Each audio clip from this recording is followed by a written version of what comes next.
Well, it's interesting that you bring up the idea of belief because in a way too, what you're proposing with these works or what you're asking people to do is not only subscribe to another kind of belief system, but also to abandon their existing belief system in which there's a division between all things. And Well, I think that most of the time, like your belief system is guided not by your senses, but by your mind. So I think that in many of the works, the proposal is to like put aside your mind for a moment and allow all these senses to kind of like walk this very blurry line of, can I talk to a palm tree or can I become a turtle? If I say I'm a turtle, who can prove that I'm not a turtle? So I think that when all those mindsets are kind of like put aside, the fiction takes another place in the activation of the work, kind of like a dream state or I think it's a different system, like talking a different language. would you relate it to a kind of magic? I feel like magic in most cases is illusion that happens in the mind of the observer. No, I think in my work, I feel like it's more of a suspension of disbelief. That there's a moment where you're not really sure if you're not a turtle.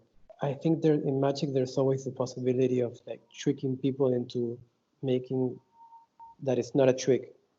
But I think in my work it's more of like a transformation that's very ephemeral or intangible. That is not about how realistic or not realistic the trick is, but it's more like if you're a horse, you're a horse. No one can prove that you're not a horse at that moment. I think that what you mentioned about like talking to non-human being life forms or entities, I think artworks have that kind of power of like, if you really engage in an artwork, there's a complete transformation of your senses and you forget about what's real and what's not. In artworks that relate to natural phenomena like clouds or sunsets or animals, I feel like there's a moment where the participant changes their position, no, in where they stand. I think that when that happens, then when you go out of the artwork, I feel like you've gained something that you cannot explain really well how that worked. And it's really like a very, very like ephemeral transformation, I guess. But there's something about talking to clouds and clouds talking back to you that you can only make that happen if you're not only I think that if you're an observer of the activation, it's one thing, but if you're really activating the work, it's another thing. As a person that is, for example, the work called Instructions from the Sky, where there were these dancers with mirrors following the movement of clouds as if the clouds were the choreographer. The ones that are really transforming in that activation are the dancers. And the audience observes the transformation, no?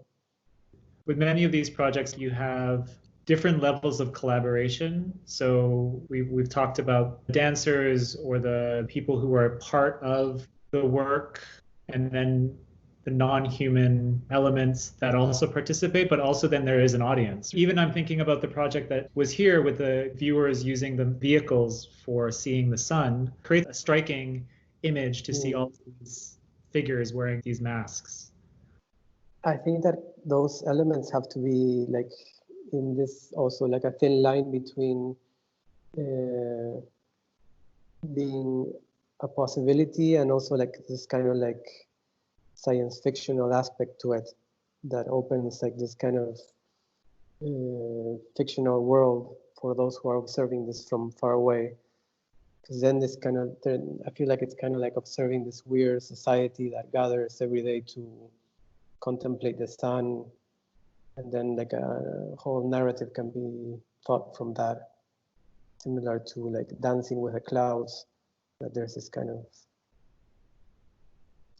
I don't know, new society that communicates with clouds and clouds communicate back to them. So I think that the visual aspect of it has to be like in between a tool and in between something that kind of also transports you to another reality or another society, I guess, something like that. I always been kind of fascinated with the idea of like masks, that when somebody is really when you see rituals where people put on a mask and they go into a trance, they're no longer using a mask. They're really like transforming into the mask. And I always found that really fascinating to try to apply that into my work, that if you put it on, you're truly like becoming a part of a ritual of transformation. And if you observe it from the outside, you have to believe in it somehow. But at the same time, I always feel like using the word ritual is kind of tricky. I have never been able to find a better word, but I think it's the perfect word to describe my work. It has a certain connotation that you might feel uncomfortable with. I don't know why in the end that I feel like if it's an artwork, then it cannot truly be a transformation. I always have that kind of like duality in my head that at a certain point is similar to what they use when they create humanoids, this idea of the uncanny valley, that there's a moment where the robot cannot be super realistic, otherwise it scares people. Right. And I think in at least in my work, I have the same feeling that if it becomes either too realistic, the ritual, then it's going to scare everyone away.